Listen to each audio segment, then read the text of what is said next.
hanya ada dua tempat. Yang pertama bertempat di surga, yang kedua bertempat di neraka.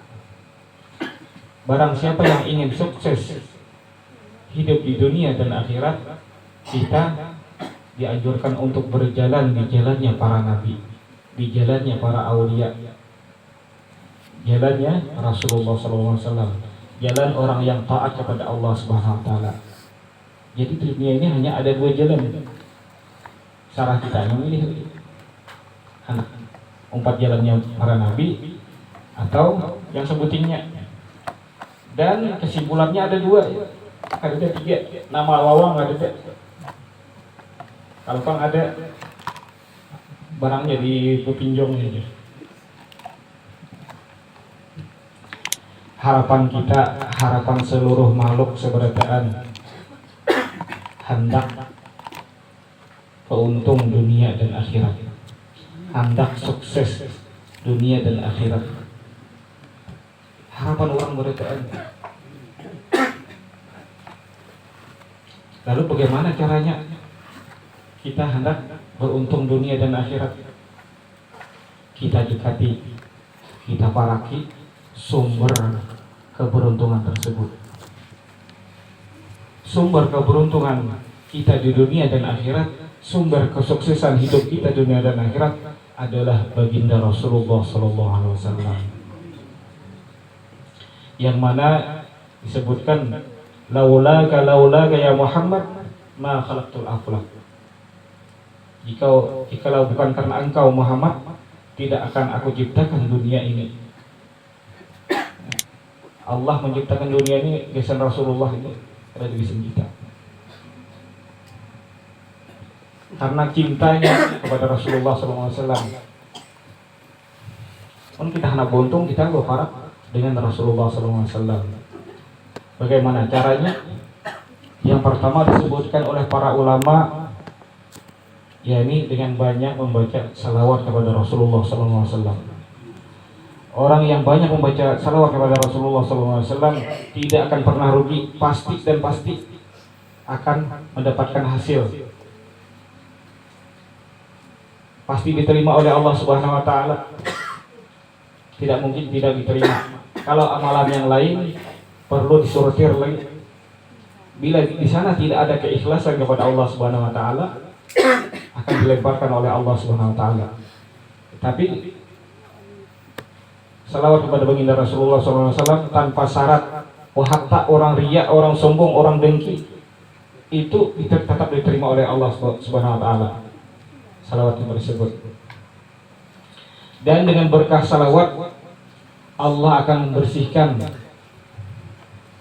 kotoran-kotoran ketidakikhlasan itu, kotoran-kotoran riya, kotoran-kotoran dengki, itu akan dikikis oleh Allah Subhanahu Wa Taala dengan sebab salawat kepada baginda Rasulullah SAW. Dan keberkahan salawat ini sangat luar biasa, banyak disebutkan dalam kitab-kitab tersebut. Dan banyak contoh-contoh hidup orang yang mengamalkan salawat, yang hidupnya menjadi panutan bagi orang banyak. Contohnya guru kita, Abah Guru Sekumpul radhiyallahu anhu, yang mana kita yakini beliau adalah seorang waliullah. Yang kedua, selain banyak bersalawat, ta'aluk hati kita kepada baginda Nabi Sallallahu Alaihi Wasallam, atau mutabaah kepada Nabi Sallallahu Alaihi Wasallam, baik itu perbuatan, perkataan, dan lain sebagainya. Kita umpat nagawian Nabi, seumpama modelnya kayak doa bangun guring, doa guring, Bismikallahumma ahya wa bismika amut. Itu akan pun akan TPA ini bisa membaca itu. Tapi kita sebagai orang yang sudah lama hidup kan, harus ada tambahannya. Kadang tinggal baca aja. Mana kita rasakan di batin kita bacaan yang ini keluar dari mulut Rasulullah SAW. keluar dari mulut yang mulia baginda Nabi Sallallahu Alaihi Wasallam. Kita mengiringi sidin ini nah bacaan nah diamalkan sidin. Jadi kita bayangkan Rasulullah Sallallahu Alaihi Wasallam yang membaca, seakan-akan sidin yang membaca. Di sinilah disebut dengan ta'aluk kepada Nabi Sallallahu Alaihi Wasallam. Inilah yang sering digaungkan, diamalkan oleh para ulama. Selain daripada salawat secara lafzi, salawat secara harfiah yang ada hurufnya. Adapun yang kedua ini salawat kada berhuruf, kada bersuara, cuma salawat berkelakuan. Mengiringi Nabi jahir dan batin, seperti sering kita dengar dalam doa qaulan wa fi'lan wa amalan. Baik perkataan, amalnya, hawa kita mengiringi Nabi Sallallahu Alaihi Wasallam. Nah, guru kita ini, guru sekumpul, orang yang tenggelam panak pada Rasulullah Sallallahu Alaihi Wasallam, jahir dan batin beliau, sudah beliau contohkan kepada kita bahwasanya orang yang berselawat kepada Nabi kayak ini hasilnya, kayak beliau menjadi panutan orang banyak sebelah ta'ala. Baik, mari kita sedikit mengambil daripada perkataan-perkataan beliau. Dan setengah daripada perkataan radhiyallahu anhu, jangan terlalu banyak berkawan dari sidin. Cari kawan yang menunjukkan kamu kepada mengingat Tuhan, yang selalu menasihati kamu. Jangan berjalan kepada yang tidak penting. Jangan bercakap-cakap yang tiada berguna. Jangan makan di rumah orang yang pamalar. Jangan maulu-ulu orang baik, kelakuannya ataupun pakaiannya atau suaranya dan yang lainnya. Rasakan olehmu terhadap orang yang beriman itu bersaudara. Ingatkan, Nabi Muhammad selalu mengetahui perbuatan kita. Ingatkan, kita ini dijadikan dari tanah. Hikmah mengucap salam dan berjabatan tangan artinya kita tidak mengganggu akan orang muslim. Hikmah mengucap salawat untuk menerangi diri kita sendiri. Cara marah kepada manusia yang berbuat maksiat, hati kita mendoakan mudah-mudahan dia dapat petunjuk dan dapat keampunan dan rahmat dari Allah Subhanahu wa taala. Paling penting akhlak aulia Allah, kasih sayang terhadap seluruh makhluk, baik manusia ataupun binatang. Amal diterima bergiringan kesenangan hati di waktu sebelum mengerjakan atau pada waktu mengerjakannya. Dan setengah dari perkataan beliau, kekanakan itu nang hendak menjadikan bagus lawan kadanya adalah uma abahnya. Jaga hati lawan anak, jangan sakiti, jangan marah, jangan jaga muntung lawan anak, jangan kasar, berhati-hatilah kasih sayang dan muntung dengan lemah lembut terhadap anak buah. Tapi kalau yang merawat itu ahlu orang yang banyak pander, niscaya anaknya pun jadi ahli pander. Ini semua daripada kesalahan yang merawat. Harus yang merawat ini jangan ahli pander. Kenapa jadi merawat jadi salah? Karena kejahilan. Jahil dibiarkan tiada mau belajar bagaimana agama menyuruh untuk merawat anak, cara-cara untuk merawat anak. Jadi semua itu kesalahan daripada orang tuanya. Agama sudah memerintahkan begitu, kenapa jadi kada melaksanakan perintahnya? Kemudian teman-temannya selalu ingin membawa dan mendidik akan anak itu, yang satu membawa ke kanan, yang satu membawa ke kiri. Oleh sebab itu, tatkala dia sudah bisa berkawan-kawan, harus dijaga kawannya ini. Kalau kawannya itu ketujuh, ketujuh omong anak kita sampai terguring-guring omong aja atau maigau. Tapi kalau kawannya itu ketujuh membaca salawat, maka anak kita insya Allah menjadi ahli salawat. Kalau kawannya ahli kasidah, maka anak kita menjadi ahli kasidah. Tapi kalau kawannya ahli bernyanyi, maka anak kita menjadi raja panggung atau penyanyi. Terserah kawannya, jaga anak itu ikam tonglah.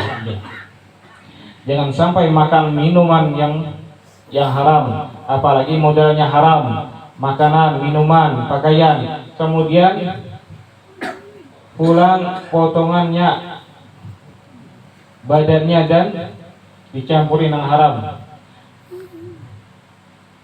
Baik kegulaan, baik napa-napa aja. Wah, ini orang kafir tahu benar sudah nang kerusakan umat Islam di sini digawinya. Kita semua kada sadar.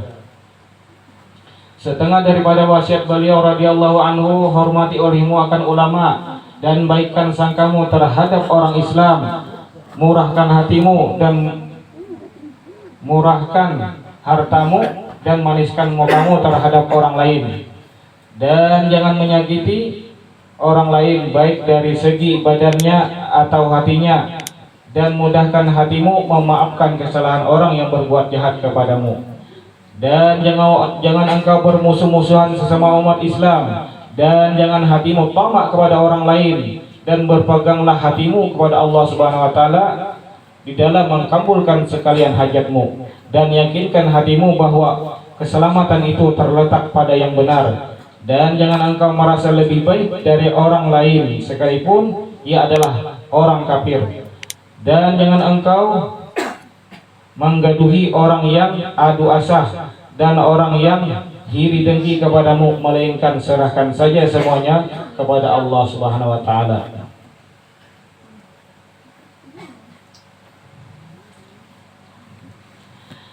Beliau sangat mengasihi kepada anak yatim dan santri yang hidup kekurangan. Beliau sering mengundang mereka ke rumahnya dan menghiburnya, memberikan hadiah dan bimbingan. Kasih sayang beliau tidaklah pandang bulu dan pilih kasih. Ada seorang pemuda yang nampak lusuh, berambut gondrong dan kuku yang terlihat panjang, bak seperti seorang preman, berdiri di depan pintu ingin bertemu beliau. Lalu beliau meminta kepada muridnya untuk membukakan pintu. Setelah pemuda tersebut masuk, dengan segera beliau berdiri dan langsung memeluk pemuda itu. Ia dipersilahkan beliau duduk dan dijamu serta diajak berbicara dengan lemah lembut sekali. Tidak hanya sekadar itu, pulangnya sang pemuda malah diberi amplop berisi duit. Melihat cara perlakuan beliau yang begitu ramah dan santun terhadap pemuda preman tersebut, murid beliau bingung. Akhirnya murid beliau bertanya kepada beliau. Maka kata beliau, tegakkan hati untuk berhusnuzon, sangka baik kepada orang, bukan malah sebaliknya, bahkan merusak orang. Itulah tindakan sebagai ulama. Orang baik biarlah sudah baik, sedangkan orang yang jahat usahakan semaksimal mungkin dia untuk menjadi baik. Dan beliau seorang yang bersifat hilim, tidak pemarah. Sifat tidak pemarah yang dimiliki beliau adalah sifat yang sudah melekat kuat, sifat yang membuat orang lain akan merasa takjub dan heran. Apapun yang menimpa diri pribadinya senantiasa dihadapinya dengan tenang. Sikap beliau dalam menghadapi orang-orang yang hasad kepada beliau, beliau tidak membalas terhadap orang-orang tersebut, malah memuji orang yang memusuhinya. Perlakuannya lebih lemah lembut dari biasanya.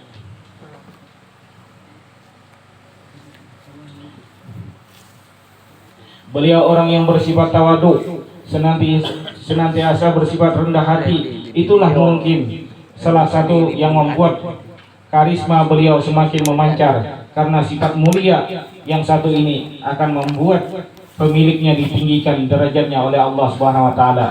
Menurut penuturan salah satu murid beliau, pernah beliau berkata kepadaku, aku kada keluar kamar untuk pengajian kitab kecuali sebelumnya aku berdoa, ya Allah, dengan berkat orang yang datang ke majelis ini, ampunilah dosaku dan dosa keluargaku. Apabila ada tamu yang datang ziarah bertamu kepada beliau, maka sisa-sisa air yang diminum oleh para tamu tadi dikumpulkan beliau dalam satu wadah dan selanjutnya diminum beliau. Niat beliau tidak lain adalah untuk mengambil berkah dengan orang yang berbaik sangka kepadanya.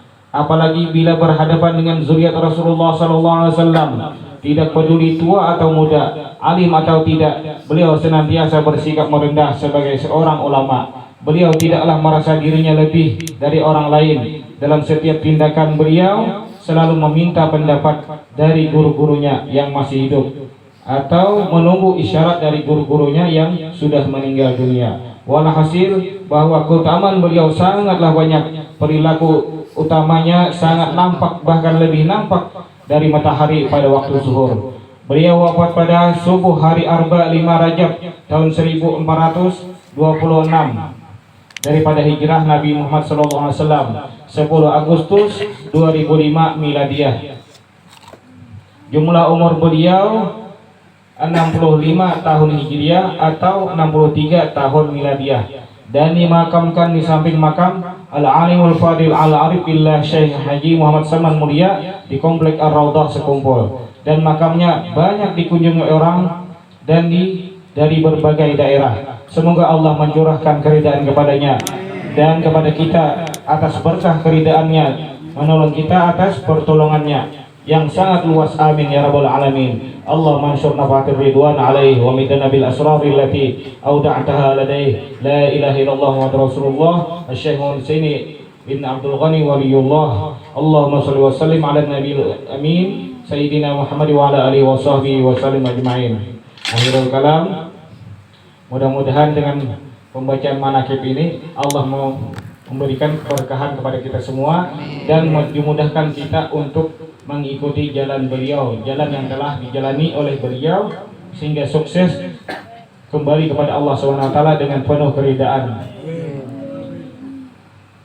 dan segala hajat-hajat kita dikabulkan oleh Allah SWT, wabil khusus hajat kepada sahibul bait.